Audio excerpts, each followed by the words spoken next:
اعوذ باللہ من الشیطان الرجیم بسم اللہ الرحمن الرحیم الحمد للہ الذی نور قلوب العارفین بنور معرفتہ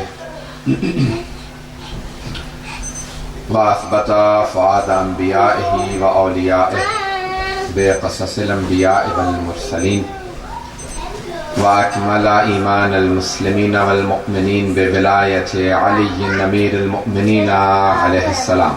اللہم صلی علی محمد وآل محمد.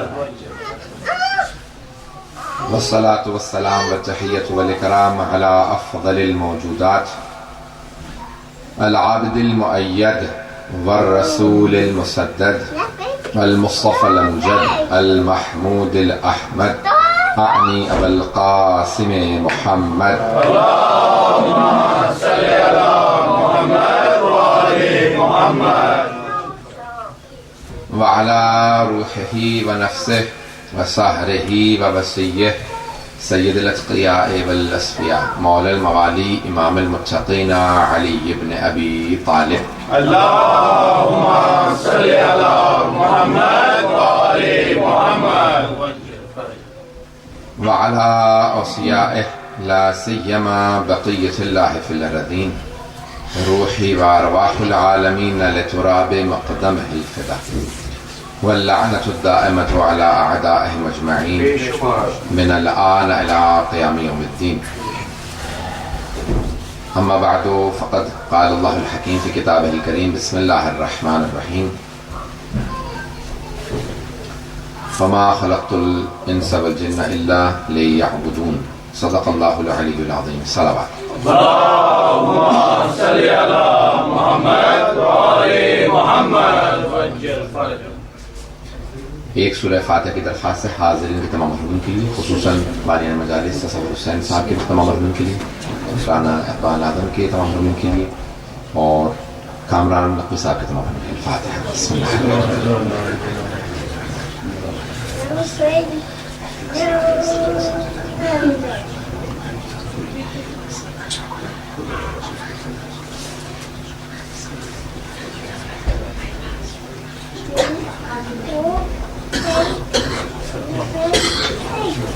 صلاة محمد علیہ. اللهم صل على محمد وآل محمد. میرا آپ در تمام برادران کے درمیان پہلا اتفاق ہے. مجھے اندازہ نہیں کہ آپ لوگ کتنی دیر مجلس سننے کے عادی ہیں، اور انگلش میں آپ لوگوں کے لیے زیادہ مناسب ہے یا دونوں میں یا اردو میں، صرف اردو میں یا انگلش اردو میں؟ I'll start off with English for a few minutes, and if you're comfortable then I'll continue for another probably 5-10 minutes, otherwise then I'll transfer to Urdu. Today, the 15th of Jamad al-Ula, according to some traditions, is the ولادت of امام Zainul Abideen علیہ الصلوۃ والسلام. اللهم صل على محمد وآل محمد وعجل فرجه. The Imam whose name is Ali, and he is Ali ibn al-Hussein, Ali the son of Hussein, and we have a proof from the fourth Imam himself that Imam Hussein alayhi salam named all of his sons Ali. When in the court of Yazid himself la'natullahi alayhi asked the fourth Imam, who are you? I thought we killed all men. He said, Ana Ali ibn al-Hussein. I am Ali, son of Hussein. He said, but I thought Ali ibn Hussein was killed in Karbala. He said, that was my brother, Ali Akbar. Then he said, there are heads of all men, but there is a head of a child. He said, that is my other brother, Ali Asghar. He said, did your father not find another name? Why did he name all of his sons Ali? He said, my father used to say, even if I had 100 sons, I would name all of them Ali. You see, Yazid's father, Muawiyah, used to have envy against Imam alayhi salam. He was envious towards Imam Ali. He had jealousy and hatred for Imam alayhi salam. and he did not like hearing the name Ali. And hence Imam Hussain alayhi salam named all of his sons Ali. So when in the court of Muawiyah and Yazid, people ask, who are these people? They will all say Ali, Ali, Ali.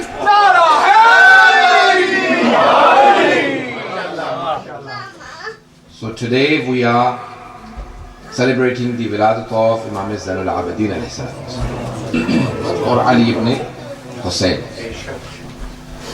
He has many titles, but two titles are very famous. One is Zainul Abideen and the other one is Sayyidul Sajideen. There are many other titles like Imam Sajjad.